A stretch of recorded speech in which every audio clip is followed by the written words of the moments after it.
Bro, What's up, bro? you know what's absolutely foreign to us, considering we constantly consume things into our mouth all day, always? You know, I feel like we were just talking about this. We were talking about eating all the time, all the things to eat. Guess Yeah. what we're talking about today? Intermittent fasting. There's so much on this, so obviously we're just going to do some summaries here. Exactly. There's a lot of brands, a lot of smart people out there. Yeah, and we're not them. We're not them. It became, what, this past year, it became super trendy. Everyone started talking about it. Oh, yeah. I think It's the hot shit on the block right now. you go to the gym, it's Oh, like yeah. the water cooler talk. It's like, hey, bro, are you like intermittent fasting right now? All right, let's get this intro going. This is the intro. Let's dig in.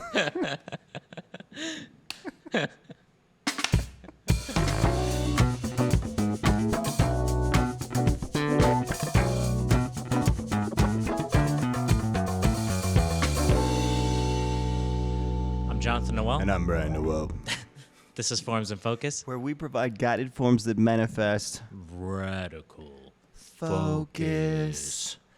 Bro, we want you to be focused as boy. Some intros are going to be what end our podcast.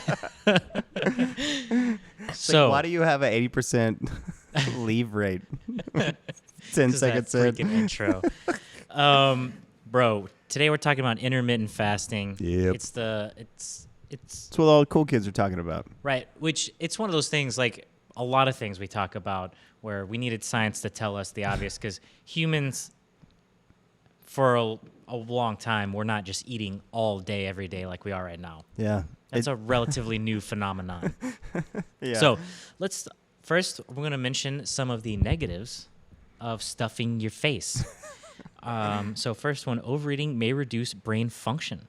High caloric intake could raise the risk of memory loss. Eating too many calories may do more than just expand your midsection. A recent study suggests that high caloric intake over time may actually raise your odds of developing memory loss or mild cognitive impairment. MCI. And that's coming from Harvard, health.harvard.edu. Yeah. So, I mean, our bodies require energy to do things. And if you're constantly using energy to digest food, Right. you're not allocating that energy to It's so funny. focusing. We need the food for energy, but when you stuff your face nonstop, your body's expending energy just to deal with it. Yeah. So, Have you ever been in a relationship where someone was just constantly giving you shit all the time and you just felt like you were going to snap? you mean like giving you food? No. Oh, literally giving you shit. Yeah. Yeah. This is what our body's like. Like, Yeah. just stop. I need a break. This is what no, literally. You've got your whole digestive system, right? And it's a system. Yeah. You don't just eat and take a dump, okay? It goes through a long process. Now, what if you never give it a break for years? Yeah. Hopefully you man. don't hear the fireworks in the podcast. Maybe. Researchers have linked weight gain to stress, and according to an American Psychological Association survey, about 1/4 of Americans rate their stress level at 8 or more on a 10-point scale. So On we're the last stressed. one, we were just talking about stress makes you eat. Yeah. Turns out Bro and I found these same stats separately because we did these notes separately. Yeah, stress might make you eat more. Yeah, it does make you eat more.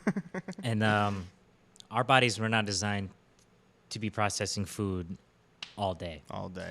Stress also seems to affect food preferences, like we were talking about. Numerous studies, granted many of them in animals, have shown that physical or emotional distress increases the intake of foods high in fat, sugar, or both.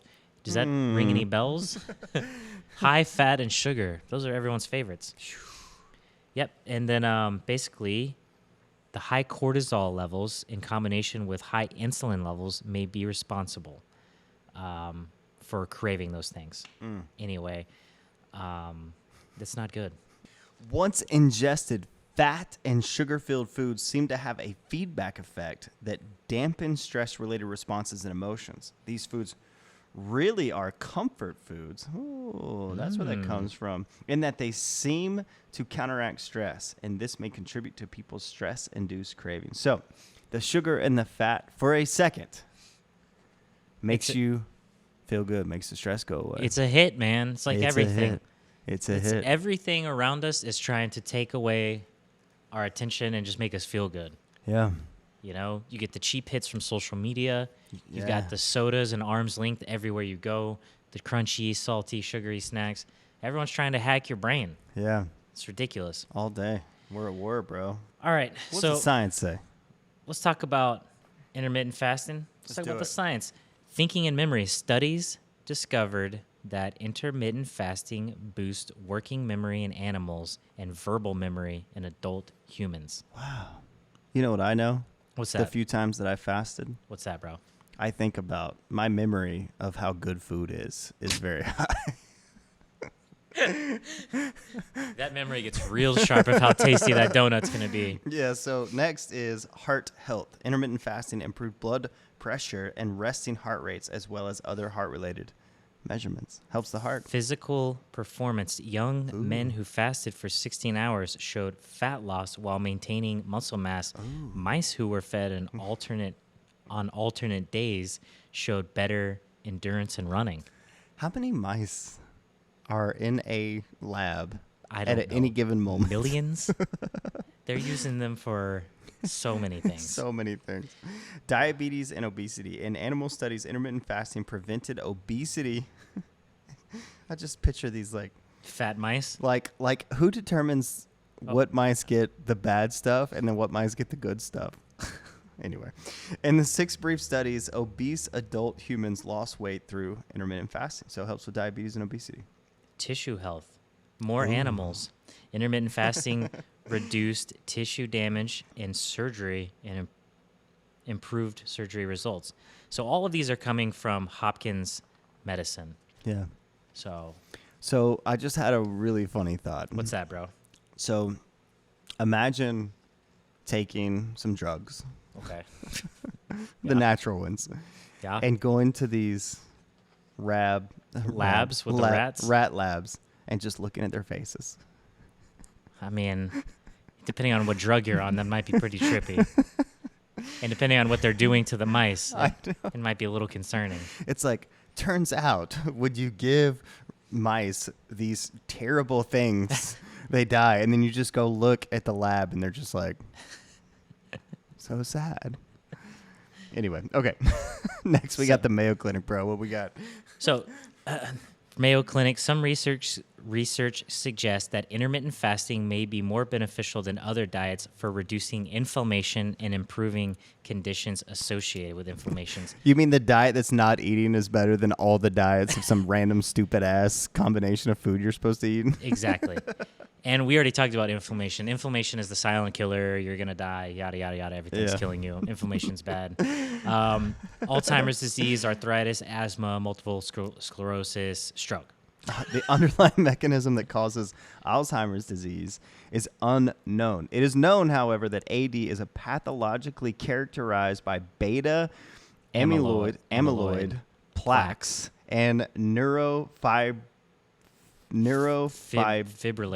fibrillary tangles leading to neuronal death. neuronal death, which is clinically characterized by the decay in cognitive abilities. Several studies using animal models have indicated that intermittent fasting can reduce the accumulation of the beta amyloid plaques and slow down cognitive decline. That's from National Library of Medicine. Okay, so a lot of it's animal studies. Yeah. But hey, you don't need, like everything else, do we really need science to tell us what humans have been doing since the beginning of man? If you eat shit all day, you feel like shit. It's just that simple. It's really that simple. You eat shit all day, you feel horrible. Yeah. I basically quit eating breakfast, bro. Yeah. Maybe we can talk about that later. Oh, nice. So yeah, solutions. Stop eating breakfast. So Huberman Lab has an amazing podcast. It's like 2.5 hours long. It really gets into the nitty gritty. It's episode 41. Listen to that if you want to hear some serious details. But long story short, intermittent fasting, the loose rules that you kind of want to follow. No food at least an hour after waking. Walking? I wrote that says walking, but it's supposed to be waking up.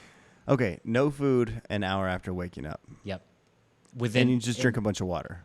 Right. Drink water, no food for an hour. No food 2 to 3 hours before bed. That makes sense. You That need to makes sense. digest the food so you're not going to sleep. That's my worst habit. And then your body can actually heal itself and work on other things besides digesting your those food. pre-bed snacks. Bro, it's bad. I know. I got to stop it.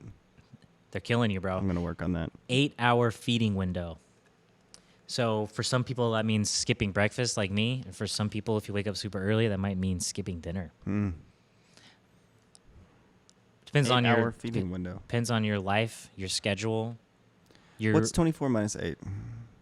16? Yeah. So 16 hours you're not eating. That's the kind of the magic rough number. So like an 8-hour feeding window would be like 10 to 6. Well, bro, did you look at the next bullet?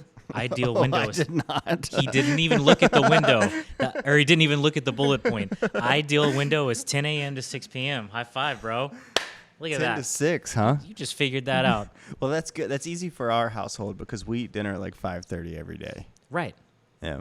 Yeah. And But I eat after 6. So, and like I said, I don't really eat breakfast anymore. I kind of use tea or coffee to suppress my hunger. And on mornings where I'm like super hungry, I might put some coconut oil or honey in there for calories. That might not technically be intermittent fasting anymore, but If you can sip it. I don't follow the rules. That's not me. I don't give a shit about that. But I don't eat huge breakfasts anymore. Yeah. And I feel way better. 100%. I feel better in my 30s than I did in my 20s. Yeah. Because I took out the breakfast, the heavy breakfast. Yeah, it's true. And just try it, right? I think we talked about this in a previous episode, but just try it. Yeah, it's not going to kill you, hopefully. One morning, eat like sausage, gravy, biscuits, and eggs. And then the next like couple days, eat like just drink celery juice or a smoothie or something like that. Like if you need to eat something, and then see how you feel. But you get used to it.